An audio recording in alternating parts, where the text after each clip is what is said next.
చూసుకుంటే నేను ఒక వీడియో చేసిన మరి కేటీఆర్ ఎందుకు ఇలా చూస్తారు, సో నిజ నిజాలు తెలుసుకోకుండా ఎందుకు ఇలా తప్పుడు తమ్ముల్స్ పెడుతున్నట్టు మాత్రం మాకు తెలిసిన ఒక ఫ్రెండ్ కాల్ చేస్తుంటూ నువ్వు ఎందుకు రా బాబు నువ్వు కేటీఆర్ ని సపోర్ట్ చేస్తున్నావు, కేసీఆర్ ని సపోర్ట్ చేస్తున్నావు అని చెప్పేసి కూడా మాట్లాడడం జరుగుతుంది.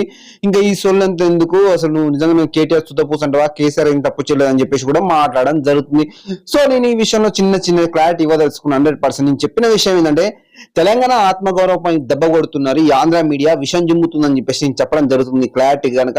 అక్కడ కనుక చూసుకుంటే నిజంగానే కేటీఆర్ తప్పు చేసిండు, కేసీఆర్ తప్పు చేసిండు అంటే 100% శిక్ష అనుభవించాల్సిందే, 100% అరెస్ట్ చేయాల్సిందే, దానికి తప్పు పట్టడం లేదు.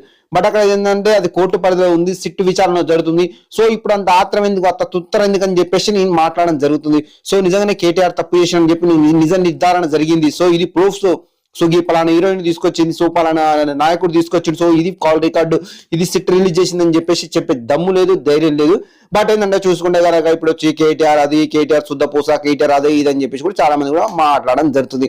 సో నేను 100% చెప్తున్న విషయం ఏంటంటే ఎవడైనా కూడా కావచ్చు, ఏ నాయకుడు కావచ్చు, ఏ రాజకీయ పార్టీ కావచ్చు, ప్లస్ ఏ సోషల్ మీడియా కావచ్చు, ఏ మెయిన్ స్ట్రీమ్ మీడియా కావచ్చు, ఒక రాజకీయ నాయకుడు కావచ్చు, అది రేవంత్ రెడ్డి కావచ్చు, కేసీఆర్ కావచ్చు, కేటీఆర్ కావచ్చు, ఎవరైనా కావచ్చు, బట్ వాళ్ళు తప్పు చేశారని చెప్పేసి అది మామూలు ఎలిగేషన్ కాదు. లిటరల్ గా చూసుకుంటే ఆయన ఏం చెప్తున్న విషయం ఏంటంటే సో ఇట్లా అమ్మాయిని పిలిపించుకుంటే కేటీఆర్ నువ్వు రాత్రికి రాకపోతే, హీరోయిన్ రాకపోతే నీ వీడియో లీక్ చేస్తా అని చెప్పేసి అసభ్యకరమైన పదజాలంతో అసభ్యకరమైన తమ్ముళ్ళు పెడుతుండు. సో ఎందుకు ఇలా పెడుతుండు, అసలు నిజ నిర్ధారణ ఏం జరగలేదు, అది సిట్టు పరిధి ఉంది, అది కోర్టు పరిధి ఉంది, సో ఇంత తొందర ఎందుకని చెప్పేసి నేను మాట్లాడడం జరుగుతుంది. సో ఇప్పుడు కూడా 100% అలానే మాట్లాడతా.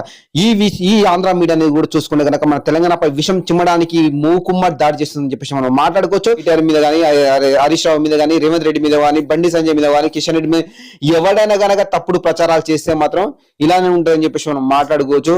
సో నిజంగానే కూడా తప్పు చేసిన నిజ నిర్ధారణ అయింది. సో సిట్టు పరిధిలో ఉంది, ఇప్పుడు సిట్టు తీసుకొచ్చింది, కోర్టు చెప్పింది కేటీఆర్ నువ్వు ఈ విధంగా చేసినావు, కేటీఆర్ నువ్వు ఇలా కాల్ రికార్డ్ ఇదిగో ప్రూఫ్ అని చెప్పేసి కోర్టు పరిధిలో ఉన్న అంశాన్ని తీసుకొచ్చుకొని కోర్టు ఏం చెప్పలేదు, అక్కడ సిట్ ఏం చెప్పలేదు.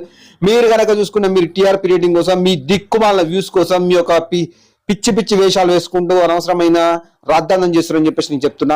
ఇక్కడ నేను 100% చేస్తుంది మెయిన్ స్ట్రీమ్ మీడియా గురించి మాట్లాడుతున్నా. సో మహా న్యూస్ అనే సంస్థ గురించి నేను మాట్లాడదలుచుకున్నా.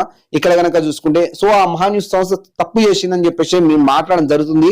అంతకుమించి అలా మనం చేసేది ఏం లేదు. మనం ఇన్ని రోజులు ఎందుకు మాట్లాడాలి, ఎవరు కూడా ఎందుకు రియాక్ట్ కావాలి, ఎవరైనా ఏదైనా ఒక లిమిట్స్ ఉంటాయి, ఆ లిమిట్స్ క్రాస్ చేయనంత వరకు కూడా ఎవరు కూడా ఏమి వాళ్ళ పరిధిలో వాళ్ళు న్యూస్ చెప్తుంటే ఎవరు కూడా ఎందుకు ఏమంటారు, మరి ఇన్ని రోజులు ఎందుకు దాడి జరగలేదు మహా న్యూస్ పైన, ఇప్పుడే ఎందుకు దాడి జరిగిందంటే వాళ్ళు లిమిట్స్ క్రాస్ చేసారు. సో వాళ్ళు ఏంటంటే వాళ్ళు లిమిట్స్ క్రాస్ చేస్తేనే మ్యాటర్ మొత్తం వాళ్ళు లిమిట్స్ క్రాస్ చేసారు కాబట్టి ఇది ఎంత జరిగింది.